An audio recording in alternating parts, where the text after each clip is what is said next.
Hello everybody, welcome to JAIIB CAIIB English Medium channel. Today in this 10 minutes explainer, we will be talking about the Indian economy and Indian financial system, which is one of the most important subject of your JAIIB exam. Which particular topic of IIFS will be covering?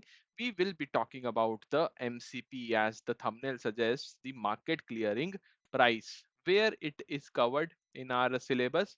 So it is a part of module B, unit number 13, which lays the foundation of microeconomics in our entire syllabus.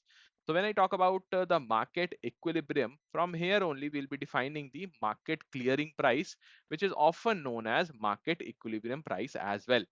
So all of you must be knowing that there are two key forces which drive the market. First, demand, and the second one is supply.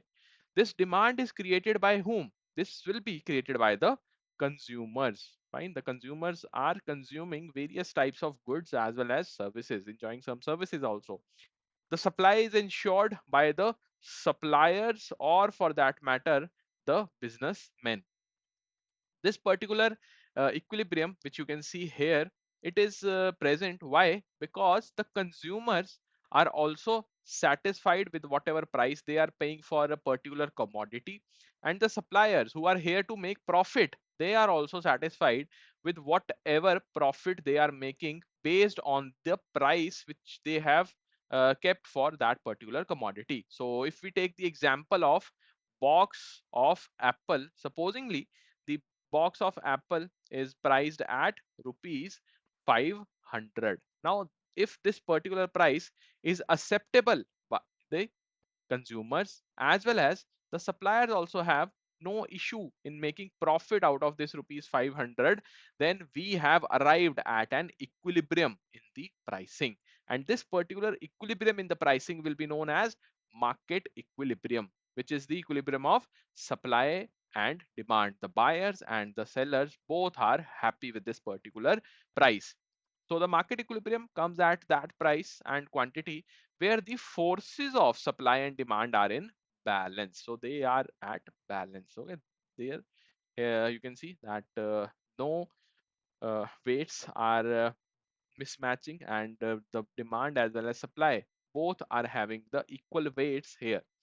At the equilibrium price, which is also known as market clearing price or the MCP, the amount that buyers want to buy is just equal to the amount that sellers want to sell. So we have seen the example of the price, but same applies to the quantity as well.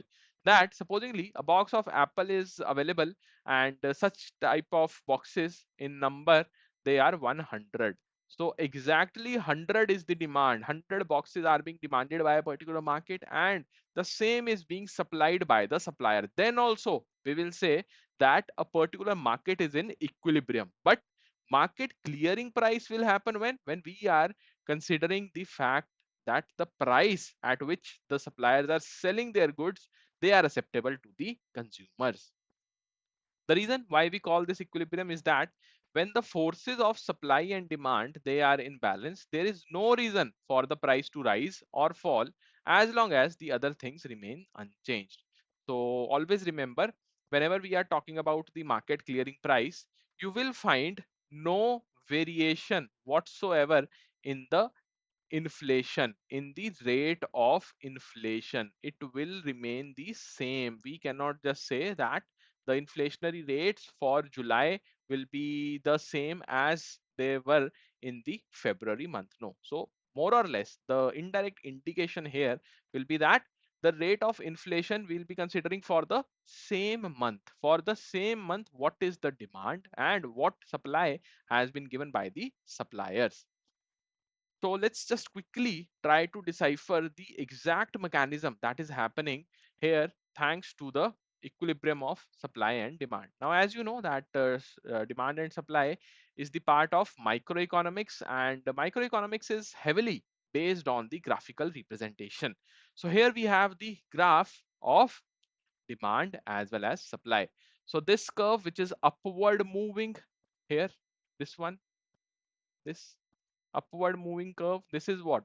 This is your supply curve, and the downward sloping curve will be your demand curve. Okay, so both the curves, wherever they intersect each other, that point will be known as equilibrium point. It is applicable for both, for the price also, that this 300 rupees price is an equilibrium price, as well as the x-axis also, which talks about the quantity. Okay, this x-axis talks about quantity, y talks about the price.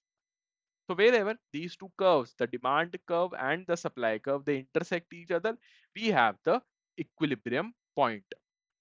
Now, when we talk about the particular scenario of a box of apple, supposingly there is the possible price of one particular box of apple is rupees 500. Against that, what is the quantity demanded and what is the quantity supplied? That will determine the state of market, and the state of market will ultimately lead to some pressure on the price also, and this pressure on the price will decide whether the final price is a MCP, market clearing price, or for that matter, you have to change the price of that particular commodity. So one by one, let's see how the things work. So supposingly we have the price of the box as 500, the quantity demanded will be 9 and the quantity supplied will be 18. Why it is happening? Because always remember, at higher prices the suppliers want to maximize their profit. They think that the price which has been quoted in the market, it is more than the normal prices of 400, 300, 200 or 100. So let's try to supply more boxes of apples so that we can sell them off and gain more profit. But what we see in the actual term, in the practical life, the quantity demanded will reduce. As soon as the price of a particular commodity increases, the demand will fall. And what will happen here? When the supply is more, demand is less, you are in surplus. You are having the surplus of the apple boxes. And once the surplus is there, you will be having the downward trend of the price. The price has to be reduced by the supplier if they want to sell off these 9 extra boxes. As the price move to the lower trajectory, you will see that the quantity demanded will increase, but the quantity supplied will be reduced. But still, we have a surplus of 4 boxes, 16 minus 10, and the surplus will again lead to the downward pressure on the price. That the price must be reduced if you want to sell off the entire boxes.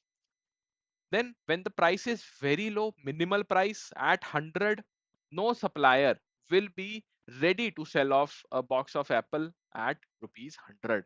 So no supply is there. But the demand is high, that yes, if somebody asks you to buy the price to buy a box of apple at rupees 100, you will happily demand more. So the demand is huge, but the supply is not there. So we have a shortage of apple boxes and the price will be upward. The price will move on. Inflation may arise. For the price at 200, 15 is the demand. The supply is more or less 7. So again, shortage is there and it might lead to inflation. Okay, the price will rise again. But there will come a particular stage in the market where the possible price, let's suppose it is 300, and what we noticed at this price is that the quantity demanded is also 12 and the quantity supplied is also 12. So the market is in equilibrium. This stage is known as market equilibrium and there will be no pressure on the price. The pressure on the price is neutral. That is why this particular price is known as market clearing price. Okay, so I hope that through this particular short video you will be able to understand that what exactly pertains to the market equilibrium and what do we mean by the market clearing price. Okay, so if you have any kind of doubt, do let me know in the comment section. We'll reply to you as soon as possible. And in case you want to buy some relevant course from our study platform, you can directly contact us on this number 0981 981 9247 and seek free professional guidance. All the best for your exam.